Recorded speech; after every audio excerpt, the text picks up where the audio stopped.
1 Samuel pasal 15. Saul ditolak sebagai raja. Berkatalah Samuel kepada Saul, "Aku telah diutus oleh Tuhan untuk mengurapi engkau menjadi raja atas Israel umatnya. Oleh sebab itu, dengarkanlah bunyi firman Tuhan. Beginilah firman Tuhan semesta alam. Aku akan membalas apa yang dilakukan orang Amalek kepada orang Israel, karena orang Amalek menghalang-halangi mereka ketika orang Israel pergi dari Mesir. Jadi pergilah sekarang, kalahkanlah orang Amalek, tumpaslah segala yang ada padanya, dan janganlah ada belas kasihan kepadanya. Bunuhlah semuanya, laki-laki maupun perempuan, kanak-kanak maupun anak-anak yang menyusu, lembu maupun domba, unta maupun keledai." Lalu Saul memanggil rakyat berkumpul dan memeriksa barisan mereka di Telaim. Ada 200.000 orang pasukan berjalan kaki, dan 10.000 orang Yehuda. Setelah Saul sampai ke kota orang Amalek, disuruhnyalah orang-orang menghadang di lembah.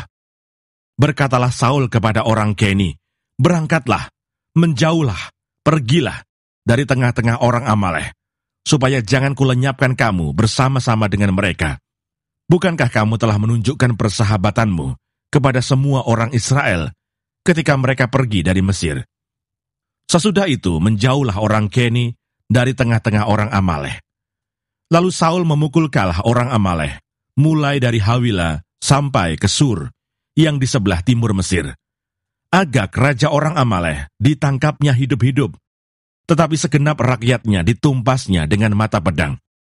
Tetapi Saul dan rakyat itu menyelamatkan Agag dan kambing domba, dan lembu-lembu yang terbaik, dan tambun, pula anak domba dan segala yang berharga. Tidak mau mereka menumpas semuanya itu. Tetapi segala hewan yang tidak berharga dan yang buruk, itulah yang ditumpas mereka. Lalu datanglah firman Tuhan kepada Samuel demikian, "Aku menyesal karena aku telah menjadikan Saul raja, sebab ia telah berbalik daripada aku, dan tidak melaksanakan firman-Ku." Maka sakit hatilah Samuel, dan ia berseru-seru kepada Tuhan semalam-malaman. Lalu Samuel bangun pagi-pagi untuk bertemu dengan Saul, tetapi diberitahukan kepada Samuel demikian, "Saul telah ke Karmel tadi, dan telah didirikannya baginya suatu tanda peringatan." Kemudian ia balik dan mengambil jurusan ke Gilgal. Ketika Samuel sampai kepada Saul, berkatalah Saul kepadanya, "Diberkatilah kiranya engkau oleh Tuhan. Aku telah melaksanakan firman Tuhan." Tetapi kata Samuel, "Kalau begitu, apakah bunyi kambing domba yang sampai ke telingaku, dan bunyi lembu-lembu yang kudengar itu?" Jawab Saul, "Semuanya itu dibawa daripada orang Amalek, sebab rakyat menyelamatkan kambing domba dan lembu-lembu yang terbaik, dengan maksud untuk mempersembahkan korban kepada Tuhan Allahmu.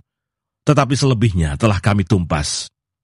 Lalu berkatalah Samuel kepada Saul, "Sudahlah, aku akan memberitahukan kepadamu apa yang difirmankan Tuhan kepadaku tadi malam." Kata Saul kepadanya, "Katakanlah." Sesudah itu berkatalah Samuel, "Bukankah engkau, walaupun engkau kecil pada pemandanganmu sendiri, telah menjadi kepala atas suku-suku Israel? Dan bukankah Tuhan telah mengurapi engkau menjadi raja atas Israel? Tuhan telah menyuruh engkau pergi dengan pesan, 'Pergilah, tumpaslah orang-orang berdosa itu,' yakni orang Amalek. Berperanglah melawan mereka sampai engkau membinasakan mereka. Mengapa engkau tidak mendengarkan suara Tuhan? Mengapa engkau mengambil jarahan dan melakukan apa yang jahat di mata Tuhan?" Lalu kata Saul kepada Samuel, "Aku memang mendengarkan suara Tuhan dan mengikuti jalan yang telah disuruh Tuhan kepadaku, dan aku membawa Agag raja orang Amalek.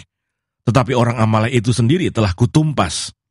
Tetapi rakyat mengambil dari jarahan itu kambing domba dan lembu-lembu yang terbaik dari yang dikhususkan untuk ditumpas itu, untuk mempersembahkan korban kepada Tuhan Allahmu di Gilgal." Tetapi jawab Samuel, "Apakah Tuhan itu berkenan kepada korban bakaran dan korban sembelihan, sama seperti kepada mendengarkan suara Tuhan? Sesungguhnya, mendengarkan lebih baik daripada korban sembelihan, memperhatikan lebih baik daripada lemak domba-domba jantan.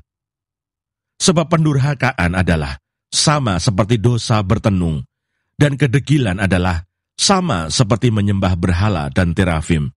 Karena engkau telah menolak firman Tuhan, maka ia telah menolak engkau sebagai raja.